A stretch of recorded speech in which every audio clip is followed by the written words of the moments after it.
Televize Fox. Nejsme rasisti, ale u rasistů jsme jedničky. Ztratil jsem balans, to není fér! Zahajuji tajné sezení zástupců amerických mediálních impérií. Naším cílem je vyvolat další falešnou krizi, která zažene Američany tam, kam patří. Do temných pokojů, k televizním obrazovkám a reklamám. Já myslím... NBC, vy tu máte poslouchat a nemluvit. Co vždy zabralo, bylo ohrožení zdraví.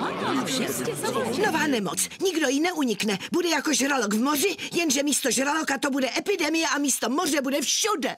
To je Výborný Souhlasím a nerad bych vám všem kazil radost. Přesně to dělá nejradši. Ale Janice, máme své standardy. Nemůže to být vymyšlená nemoc. Mravní odpovědnost nám diktuje vypustit mezi veřejnost skutečný smrtelný virus. Něco bychom tu měli, ale ještě to není otestované. NBC, pojďte sem.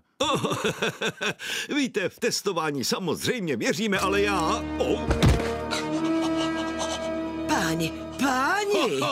Takže smrtící chorobu máme. Teď z ní ještě musíme naskrout něco, co je v každé domácnosti. Něco, čeho se lidé už teď trochu bojí. Kočečí chřipka je tady, lidi. Centrum dezinformací o nemocech předpovídá, že se s jistou pravděpodobností rozšíří následujícím hypotetickým způsobem.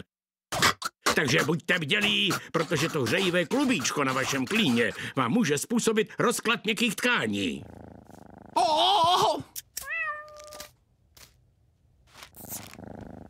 Čekejte u obrazovek na další informace, máte-li následující příznaky.